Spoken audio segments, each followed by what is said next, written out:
So rằng cái nó cũng sáng cho lụt cho bé sai hay bé cỡ giờ relate to cái or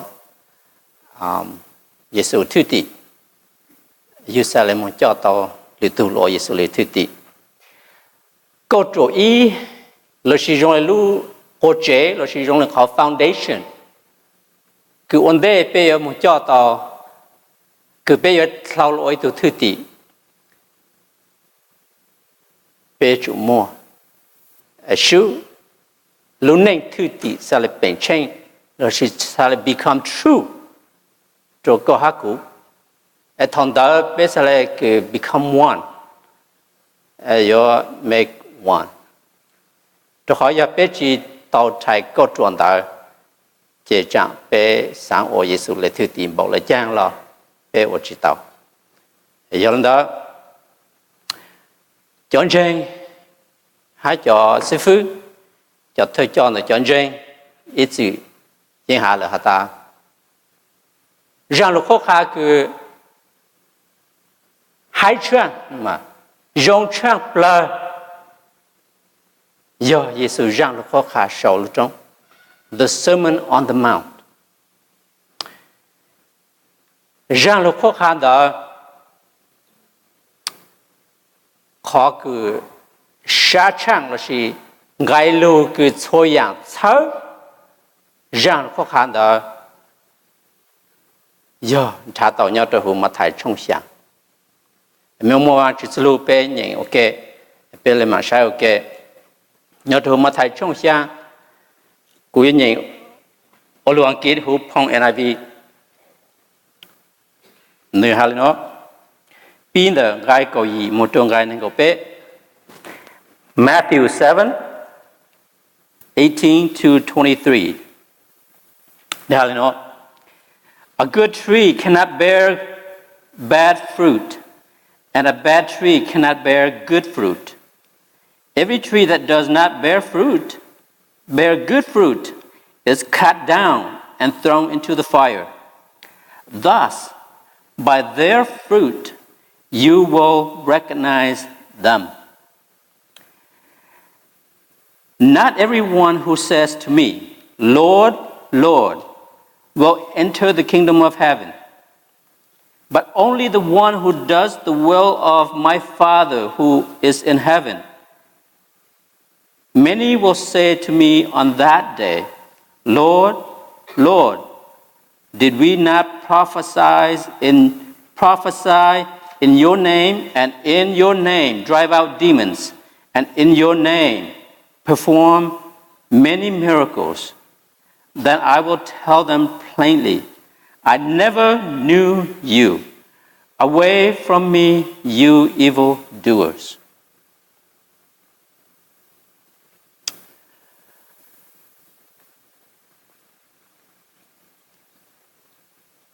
Nói với rằng cái Yexus khá cho nên cho phong dư, rồi sẽ cho cái nhóm đời nên xuân la. Mà nếu bị khá cho bố lúc khoảng đó, cứ nếu khá cho bố hạ ta mê sáng bảo thủ tranh hạ thủ chúa, chỉ mê sai bố lúc này. Bố lấy bằng lấy gì. Cho gì chúa yên rong yên chỉ phê. Cho chỉ phê yên chỉ rong lại. Để cho cứ chỉ rong yếu cho một giá bỏ chế. Hay ở trong một lời. Thế Yexus lấy mà lúc chung gai của Yexus tuyên là khi Yexus give warning to us all.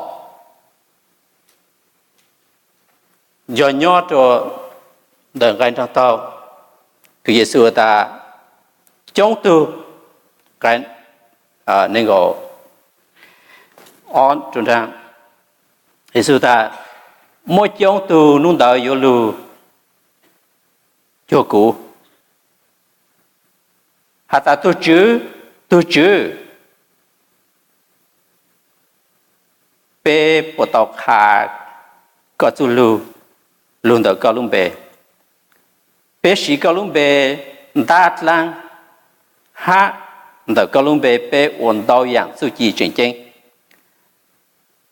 Ha Kuyo Hato Po Ming Jing Hata Gu Izu Jibao Me Ji Lê the Gu Cho Tuân Hình Shape.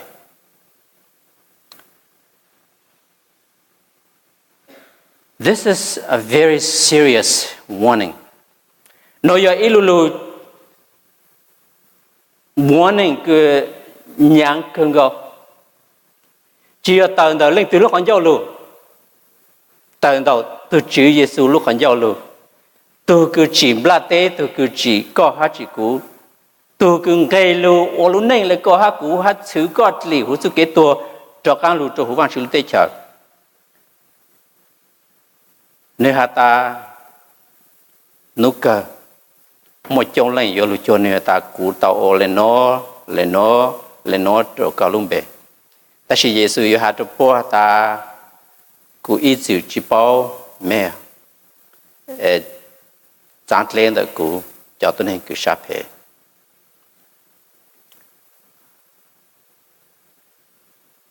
wow sao thọ mẹ nhìn xung quanh nó buồn đau mẹ lại chăng buồn trâu mẹ lại chăng mỗi thứ sư phụ người hà lên nó người ta kết lý gì mà bê tuần hình mua lấy plop băng bê tuần hình mua lấy plop băng vấn đề bê sai một gì cho bê thảo chuyện đây vâng chứ thọ có thọ có sự lưu cho bé tăng kỳ nó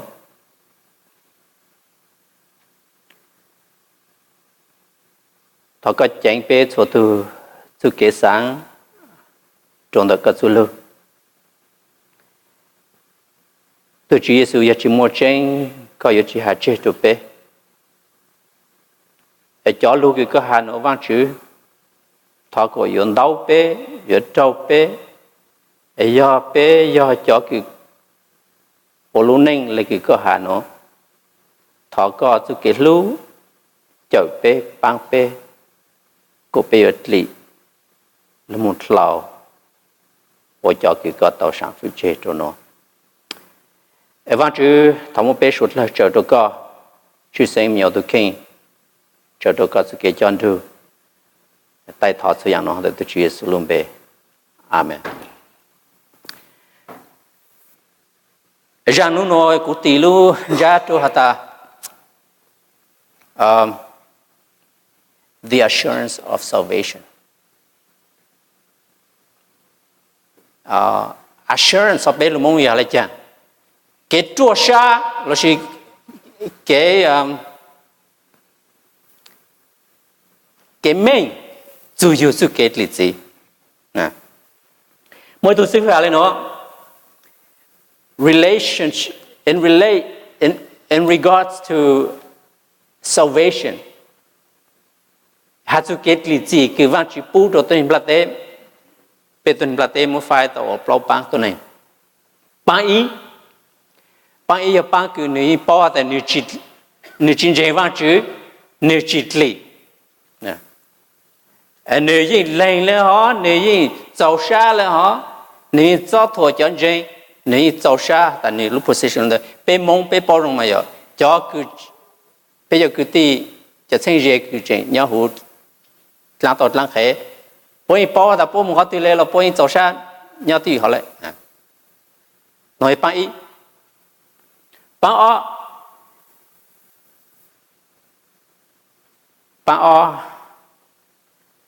giờ cho cứ bao hạt ta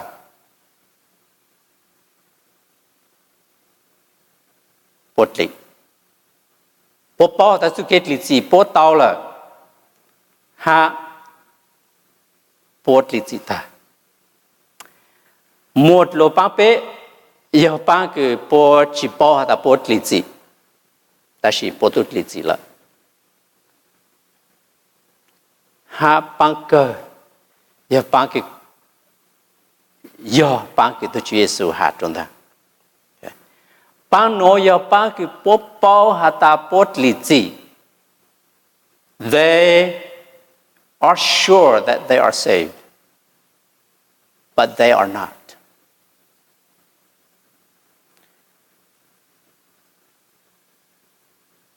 Yesu ngai lu warning no yo ha tu chọn gì cho cứ lên bao Yesu ở tu chữ lên bao Yesu lúc con lúc mình sai hata Yesu ha yo ha tu chọn gì ha tu church going people ha tu cho tôi này cứ nan nu ôn nu trâu vang chữ thế nu lấy co ha cụ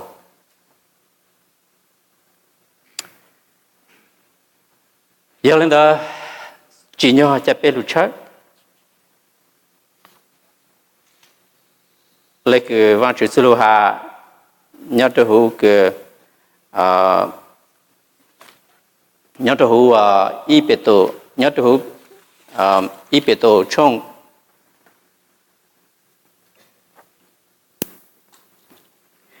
tôi nên tìm mua mà ông này nhiều trăm lần rồi chỉ bù là chơi yêu chỉ bao yêu là chẳng lẽ ta y bê tô nhớ tới y bê tô trong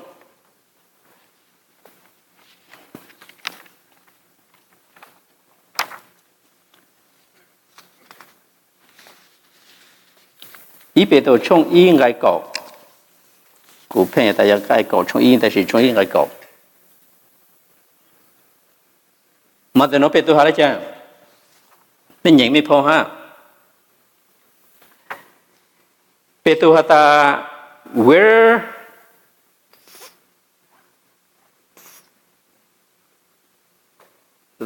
wherefore cho cái tí wherefore the brethren give diligence to make your calling and election sure. For if ye do these things, ye shall never fall. Nếu ta cho cái tí mẹ chủ make sure ha ta họ cái văn chữ sai mẹ ha văn chữ phụ mẹ chính là chỉ chính ya thầu mẹ bao tên nó là mẹ yo chỉ blank mẹ chỉ có nó nó ya bé sang lu chớ lu make sure ha ta bé ya cho cái văn chữ sai cho cái bé su kiến trình nhỏ cho đủ cái là chỉ nhỏ cho su kiến trình cái safe chỉ su kiến trình cái yếu tố bên blank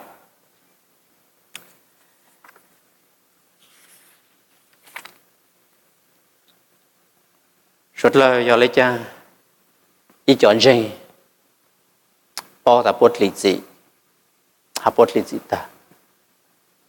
ta chỉ muốn cho bao ta bớt lý gì ta chỉ bao chít lý cũng muốn sai lời lấy cái khó cái Giêsu hà nó it's because cho cái gì ha ta bớt lý ta chỉ bớt chít lý Prophesy is based on a false doctrine. It's based on a false understanding of God's message of salvation. Bố tao yêu kế từ vang chữ chú số khá chú kế lý gì. Bố chú kế lý gì nó cho đó khó yêu kế là. Mỗi thứ sư phụ hà lên nói ta mỗi nụ từ mi tu chỉ mi ai nhưng ta mi tu có lúc này bộ chú thành có bao giờ có chú sa tu nó có bộ một chữ văn chữ tây chờ nên tên là gì ta cụ bao mà cũng chỉ văn chữ ha cụ bao giờ cụ to cụ yêu mong chú văn chữ tây chờ cho nên nung gì nói ở all luôn cái evangelistic explosion xia ngay luôn cái gì cả thì nó giờ vang chủ nhân tới trong vang chiến tranh nụ có ta vì lấy cha cũ sao lại có trò con gang trâu của chiến tranh nên tụi mình tu tên hay ta ở nhà luôn luôn nu nói một nu tao chùa lo lệ cú chùa tết để vang chùa ta cú to rồi na xứ nè cú to chứ cú trung gian không có tết chơi xứ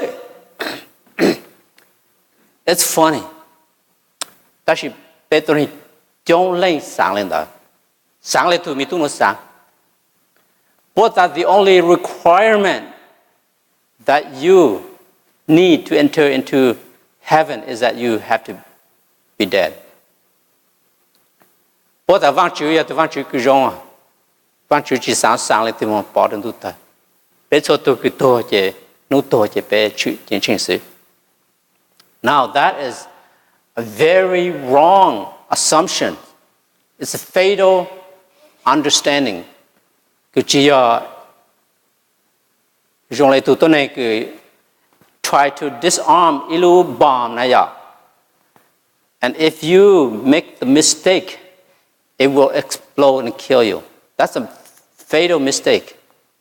But the fatal mistake is bé chỉ tao vang chữ zu sử dụng cứ chờ bé lý, bé chú cái tao chú cái chờ lý chỉ yo chứ.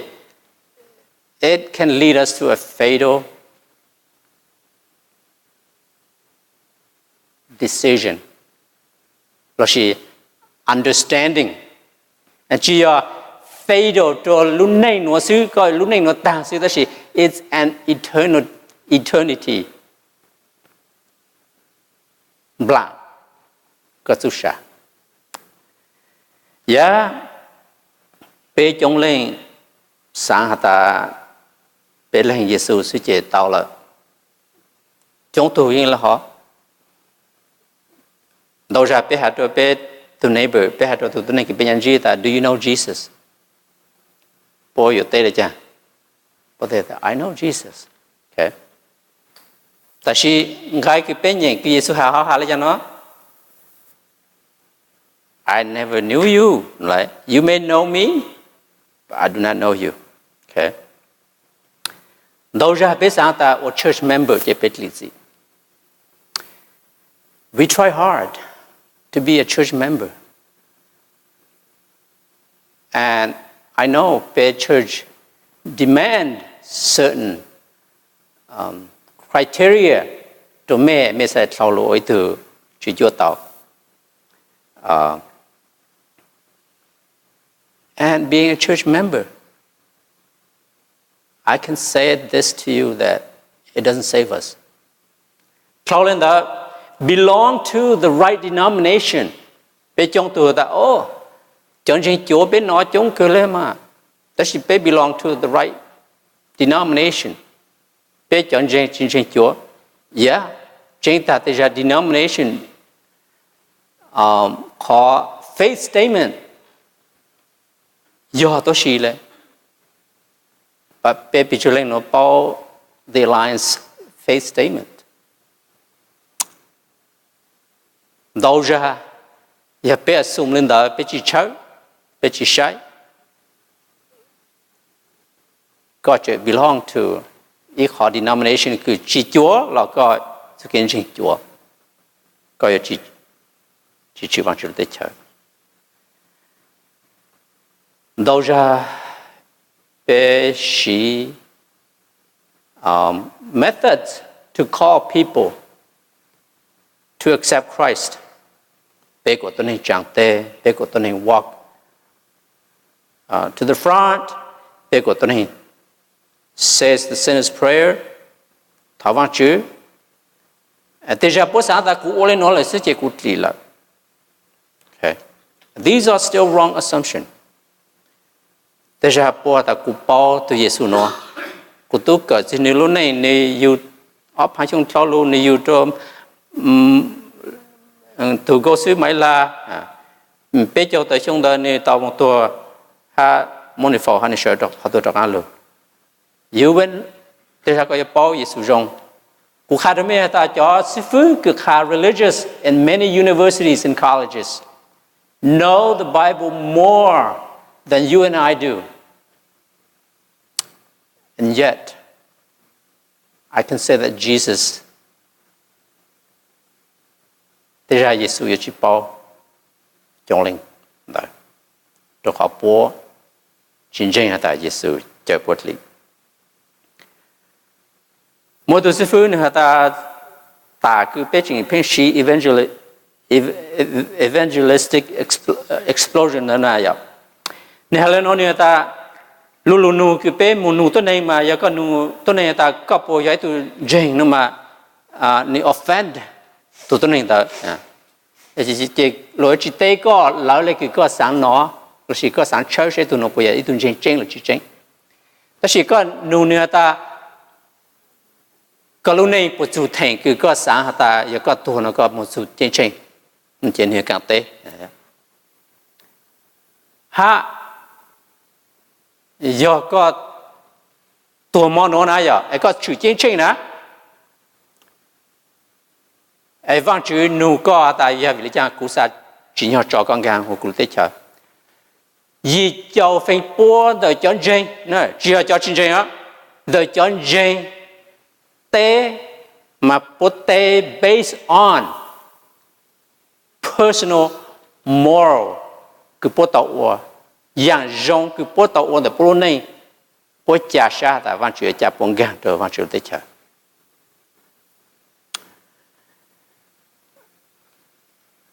I don't know if that represents us here. If it is time to better evaluate better king hata. Where do I stand? The kuzuken jeng, to zuke jertli kivan chusa kokmo. To havan chusulu khadpe hata by the works of the law. No flesh shall be justified.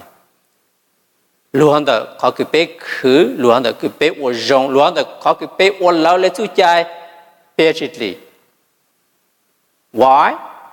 Tôi khó văn chương lưu in khá mình nhau tôi hồ lùm trong bé cái này của bé là ta bé chuột là bố lên mua chủ ha, giang chỉ cho văn chương tôi chửi chỉ, là chỉ ô chỉ đạo rong lao lên cái văn chương lúc sao? Nè. Tại đó ta you and I are way short. Giêsu sẽ là hạt rồi Giêsu cho phong dư ta giờ mấy chú kiến giang dân chỉ trang lại cho Pharisee chỉ mấy anh gan cho văn chương tới chợ chỉ to. Chú kiến giang dân đó lên từ sẽ được trang cho Pharisee. Giờ văn chương tự tu, okay. Giờ văn chương tự tu. Ai cũng dân ta Giêsu cho thứ tí giờ sai bộ được khen ta wow cho Pharisee cho trong bộ lên nốt lại. Có ta bông gan chỉ tao ăn chừng tới chờ nữa, bây giờ chẳng gan tao nữa.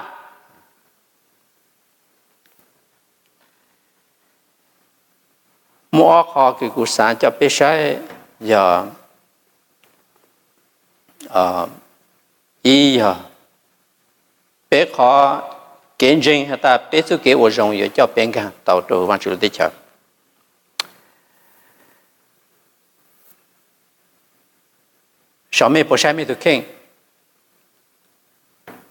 The more I look at myself, the more I grow in my spiritual walk. Cú yi bù hay ta cú yi ít đồ này cái giàu chủ ha chỉ nhận gang tạo đồ văn chương để chờ. Thầu cái cú chuyện chỉ tao bao văn chương lưu rong thầu cái cú chuyện giàu mà yêu chuyện sáng ta cú rong lên nó lại. Yeah, Giêsu luôn nó cũng tao một chiến tranh lâu. I was fighting with my salvation, with the assurance of my salvation for so long. Since I was 9 until I was 20 something.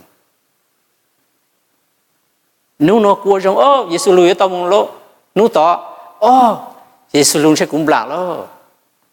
Back and forth. Okay. Cũng chẳng ta mẹ, giờ mẹ cha sa, cho mẹ suy nghĩ ojong.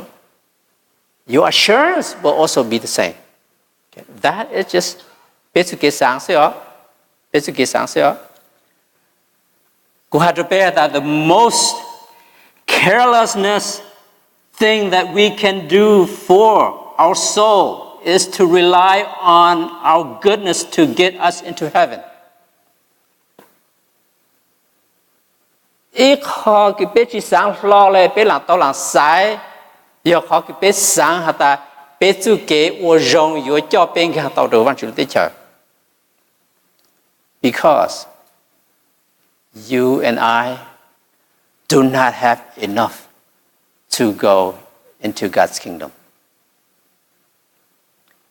Giêsu khai cho bé hả ta bé dùng lại cho tôi nên cứ chuông ghê cứ thể tao bé chọn ghê nói vậy. We are debtors who cannot pay our debts.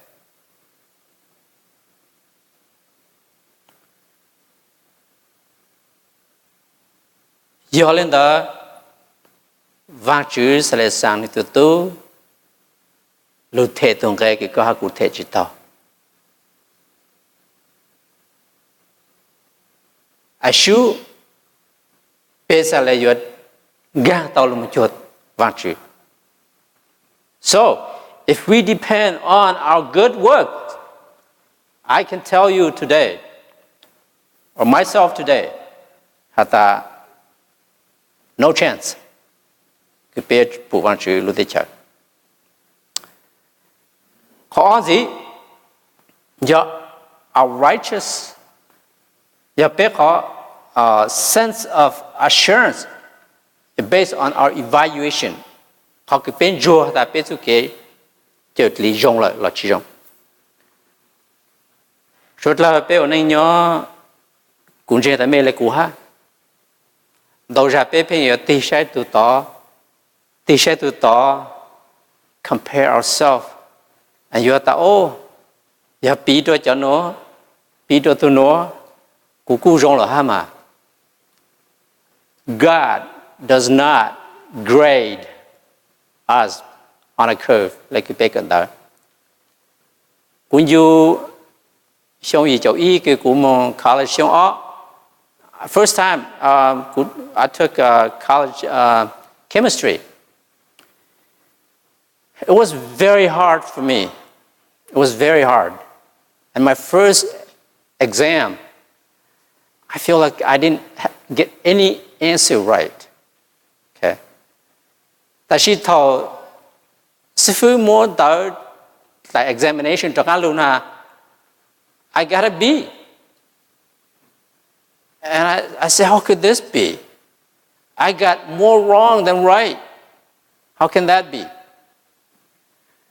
Sư phụ had to pay her. Yeah, it was designed by the department, and he purposely designed for your child like a maker. I took it all F là nên tôi chỉ đạo F. Okay. That's not how God judges. Pe tôi này nhỏ pe that everyone entitled to at least one mistake. No, that's not who God is. Just ask Adam and Eve. Yeah, one mistake is all it takes. Okay. Yelling that we don't have it. Okay. Chú kiến giang dinh cái vang chữ bố có hát cú lù cho tao vang chữ yeah vang chữ provided. Nhớ cho óc lên thôi trong chỉ ngày mình có ý yên khả mình là họ ngày mà cũng nó khá ta vang chữ môn Yexus tôi cứ chỉ muốn chú lu một chỉ biết chú kế chú chú hú tôi chỉ Yexus biết sẽ là tàu vang chữ chú kiến giang dinh này ya. Yalanda should la the only righteousness that will reconcile you to a righteous God is God Himself and His Son. Vang chữ linh tú has earned that for you and me. Yolanda, nu cứ biết sai yo nu biết sai để ya tu quyết lý. Okay. Yolanda, if you are not sure of your election, or she like petoha, do you know that you are in state of grace coi như tôi cứ nhỏ hụt chú kế lịch gì là what is the proper response cho tôi cứ muốn chịu chiến tranh ấy giờ mà chỉ nói ta để giờ vì cha cũng sẽ chỉ nhau cho càng cũng để chờ nó mình sáng giờ tới đây cha bé trong tôi cờ đó chỉ bé bao té là cái bé cờ đó okay.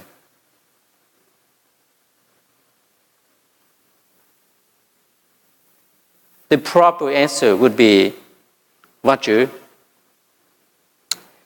giờ lại có sự kiện dạng gì ha có sự kiện lâu hụt để cũng chỉ nhận gan cho cái để chờ lại cho khó cũng vậy tụi nên chịu但是vì có lu để có cho cái lên tu to nhóc lũ chờ to chứ cút lì anh nói giờ cũng mua phèn gan tao cho cái để chờ giờ có sự kiện lu xí giờ đó khó cái cũng dễ có tên nông cái có tao ta họ được cái lên tu xí để vẫn chỉ cho con gan rồi nữa để chờ ta sĩ cụ cho anh nuôi biết lo ta giờ nuôi đào bên chỉ vẫn chỉ nuôi biết là họ nuôi mà giờ luôn nuôi đào bớt giàu cho con gan tao cho vẫn chỉ để chờ này à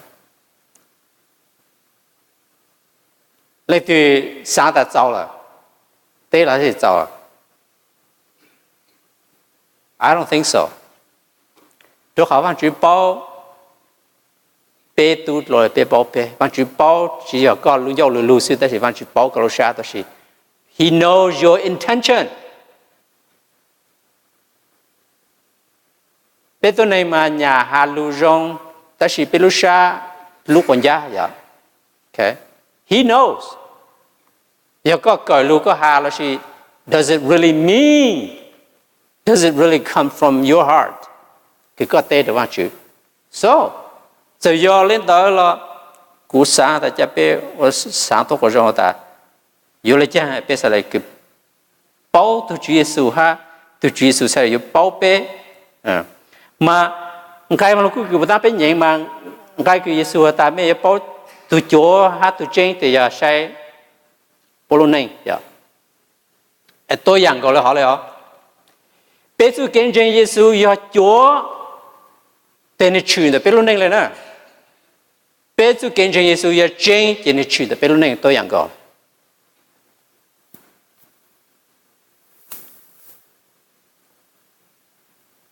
giờ là cha bé sẽ là chơi hạt chính nè chơi tàu ta chính nè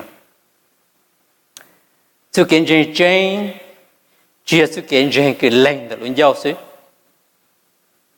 但是tu kiến chính也tu kiến chính cái con mua nhau cho hữu God to King it's from deep inside chỉ là đó luôn giao chỉ là đó sáng trao xí 但是要sáng hữu đó是 we are changed not from work of good works and from the outside biết chỉ là chịu ở trong để biết ở trong này biết cái trong đó chủ yếu biết thở hữu sa to of who you really are sao yêu có chính nữa nè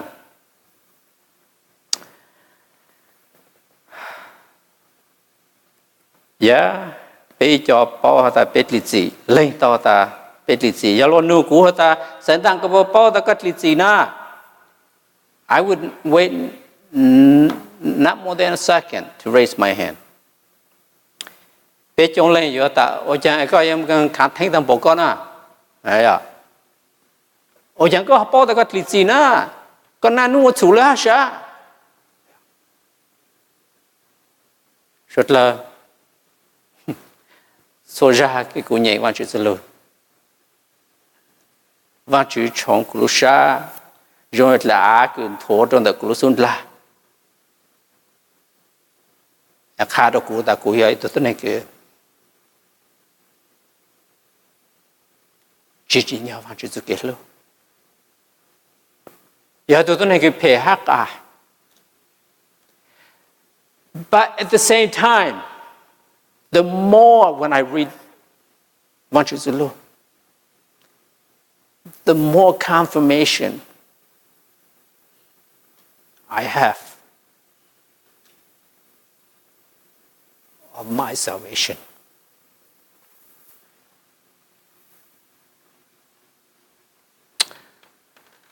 nó cú sang của bên chúa ta có bảo Giêsu lo Giêsu có bảo có ha dùng gì tao chỉ lên nó xưa giờ có mỗi tụ phong gì cứ có lú lại mấy sĩ thọ rong trang lại cứ lại đi có sáng lại chẳng để bảo nếu sáng lại chẳng có bảo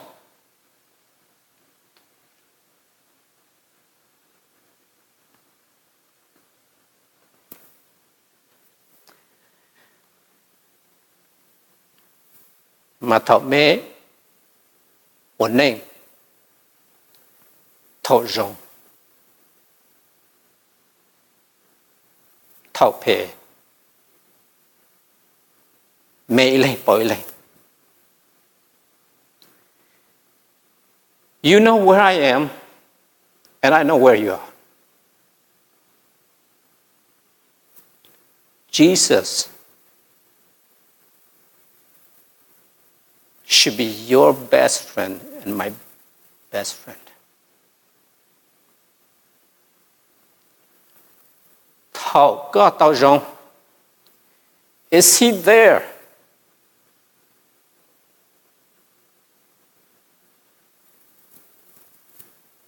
Thảo có sao nhỉ? Is he there also? Bên you sister bé rằng câu cứ thảo tao rong chỉ you cho anh chú chơi ya, thì thảo tao cái nhiều chỉ you sự cho lột thảo anh chú. That is not a relationship cứ more connection. Giờ cũ giờ coi tụi phong yêu nè, thọ cái tao rong có nó cán cũ nè, tất nhiên thọ cái gì nhẹ nó có hú lông tôi được cũ xứ. Is there a relationship there? No. I can say that based on pay called relationship could be more in this level. Nơi giống là họ. And Peter Van Chu is a personal God. Could be capable of having an intimate relationship. Từ Van Chu nó bảo cả tu lô lại cứ ý tu tân hình bảo cả chang cái nào cái gì bảo cả chang cái phong gì cứ dễ cả chang bảo cả chang lại cứ cả bảo cả tu khen à. Ấy từ Van Chu nó is not there when you are in your low, and if he is not there in your high, then he is just a casual friend. You know him, but he do not know you.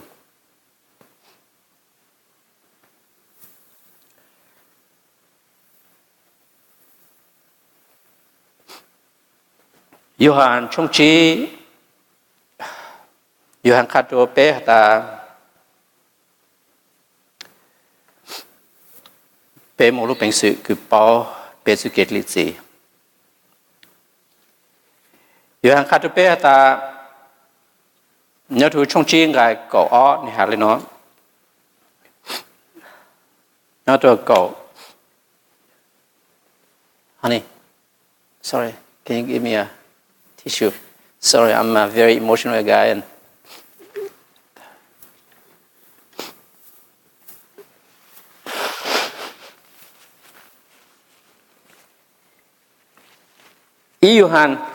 Yohan trong trí ngài có một cái bé hay nói như ta whoever has the Son has life. Whoever does not have the Son of God does not have life. I write these things to you who believe in the name of the Son of God, so that you may know that you have eternal life. Rất là How can we make sure that we have the Son of God? It's if He knew in every moment of your life.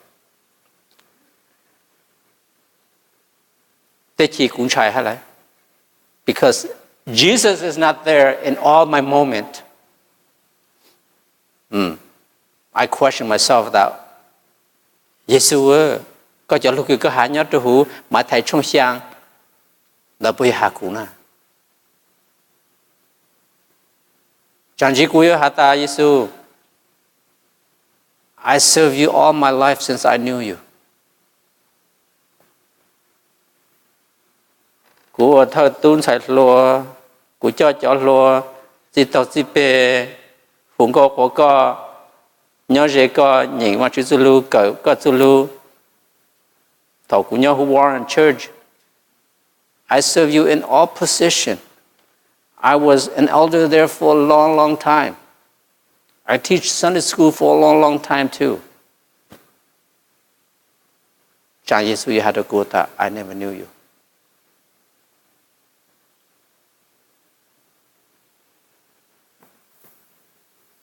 Bây giờ nó lên nó rằng câu bảo tăng cái bố hù rằng sau này vậy.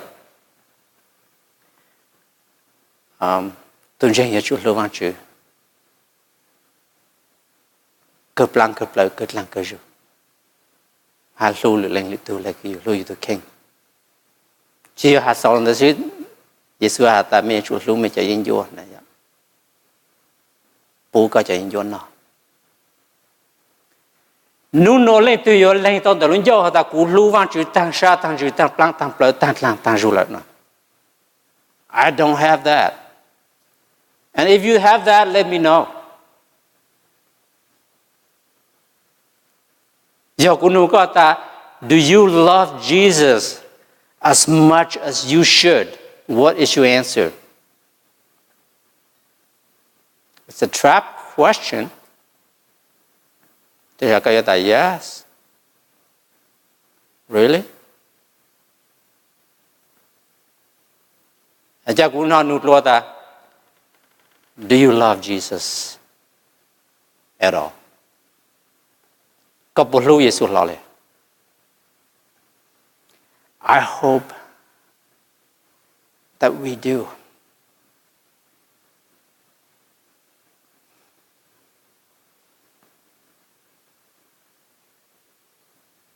Ý dạng thì nhiều chẳng bờ.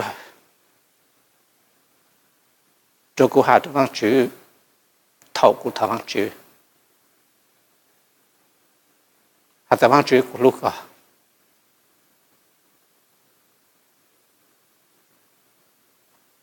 Sao bộ nhiều cho mẹ hạ. Sometimes it's very difficult for me. Because I know that it's a lie. Because often I do not do what He tells me, what He wants me to do. So I wish we all have good intention. The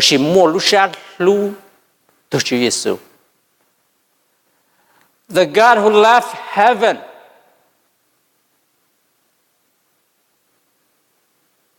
stepped down to be like you and me.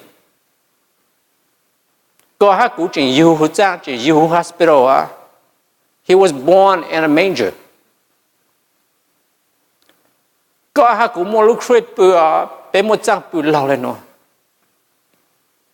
But Jesus said, Yexus ta tên no more riêng cậu, tên mang more khó cậu. Nó nên lấy tu chỉ muốn chơi trò cho.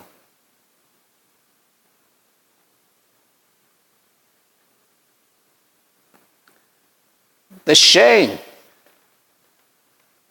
that you and I should bear before God for His judgment, Jesus took upon Himself when He died on the cross. Tu lu có một lời nói này ạ.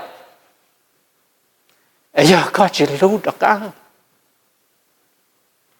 thế ra có tua ta cũng tua sao chỉ một phiền ta chỉ vang chữ trang có vang chữ tuân chủ bì trang có sợ hay một cái sáng một cái tao we have an aching to love him back. Rất là cú đầu ra tung kẻ nhẹ mà chữ số lô you busyเลยอย่าง you หลับฝันว่าchữ số lô rất là tôi cứ khá tao chế tôi có và tao witness tôi có ta có giờ vang chữ tôi mới nhỏ giờ vang chữ tôi chụp lên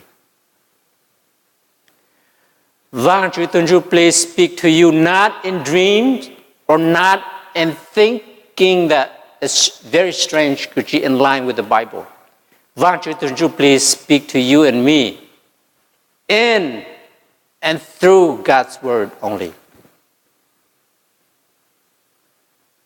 Giờ có chỉ một vài chữ lưu nhau có, cú chỉ một vài chữ lưu nhau cú. How can we know this God that want to know us? Bé chỉ bảo này, giờ bé chỉ bảo này, bé chỉ là phang bảo này, chẳng bé giờ tôi cũng chỉ bảo. Nếu chỉ ta thâu cú bảo có hay là mà thì có cho cú chỉ rồi nè, chỉ nó cú chỉ có nè. Nếu ta I never knew you. Cú ít chữ chỉ bảo có là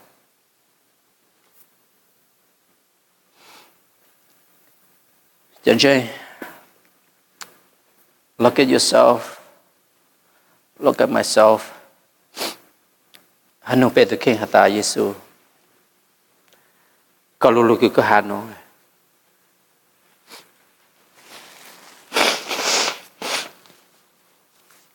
giờ hạ cho cú hay là chỉ giờ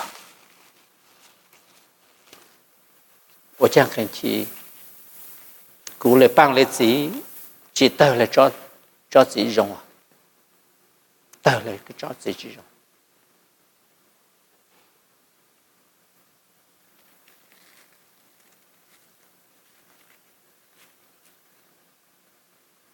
超度啥？古人哈ta，有个哈古 forever。Thirst and hunger for righteousness. Cho vang chữ xuân lâu. Cứ yếu khá cho bê lúc này cứ lâu hú cứ vang chữ sáng của bê mùa. Bê xa chỉ nhỏ rong lại vang chữ tu rong cứ vang chữ tuần trái. We are not perfect. I don't think our God looking for perfect people. Dạ vang chữ bao là bê have the ability to be perfect, he would not send his son.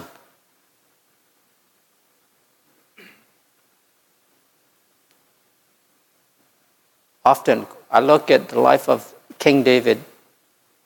I look at the life of Peter.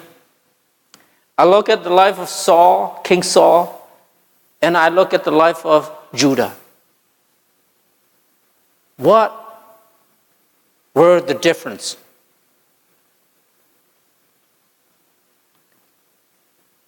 Yeah.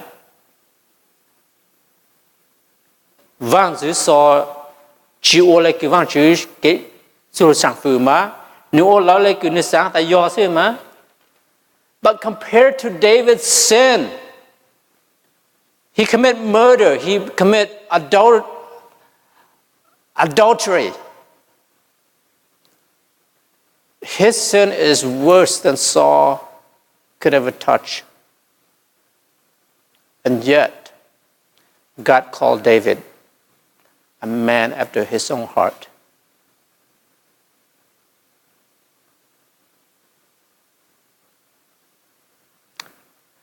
I look and look to see what the difference is.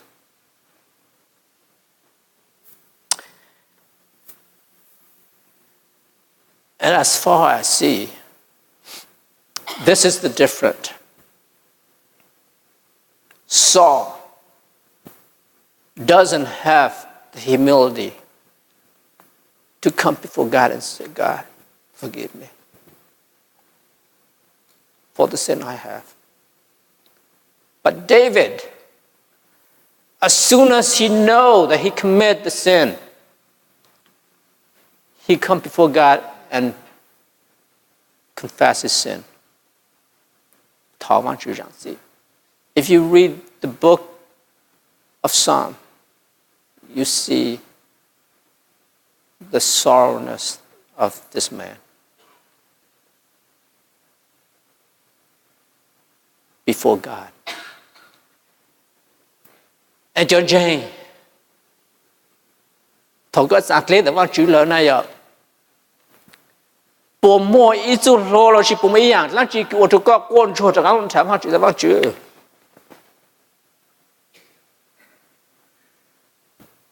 Forgive me. I have sinned. From now on, give me the strength to stab this one under and move on. Lo shi pe o tang o tha. Sang ta vang chữ vang chữ lu của lên lại chứ vang chữ rằng gì được của lên yo Yexus là thế vang chữ rằng gì được bên đầu tôi yo kế được hắn nữa. Chính ta vang chữ sai pe, vang chữ prophet pe, vang chữ mô lục bên sư cho pe tí hụ pe chữ kiến trình. So no cái bên gì mà chứ. Ta chỉ tuân dây can take advantage of God's grace. And nếu sáng ta cũng nhớ hữu văn chữ cái lưu là I can live a life as I want. Chính ta we come to Him as who we are, but we cannot remain who we are after He come to Him. Ta chỉ có lũ chiều vang chữ có chỉ pain ô lũ này lên bát tê lũ very dangerous. Mình muốn nhảy nhớ chú lùm trong gì khá mình bát tụ cái vang chữ chú lũ hát ta nếu chỉ ô lũ này lỡ lại cái nếu lũ sáng nhà hát tụ cái ô lũ này lỡ lại vang chữ tuần chụp lý cho lùm trong gì ngay cho hát ta tụ cái chỉ mua vang chữ tuân chụp lì là gì Yexus tuân chụp lì tuân ta chỉ là Yexus lệ.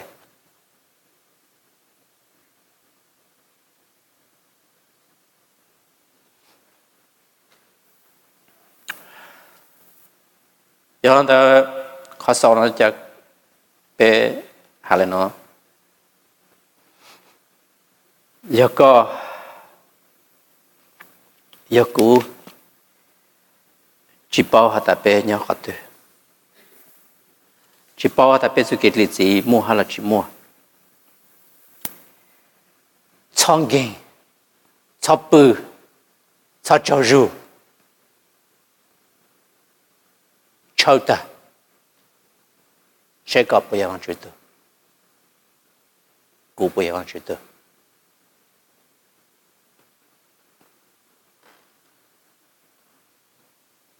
Cú trôi xa tại giờ vang chữ sai co, vang chữ hú co là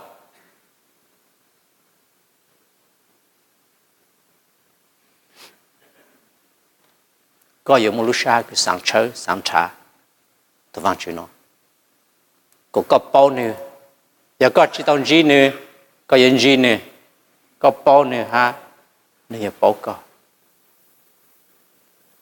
bây giờ là sản xuất về thằng chữ kệ.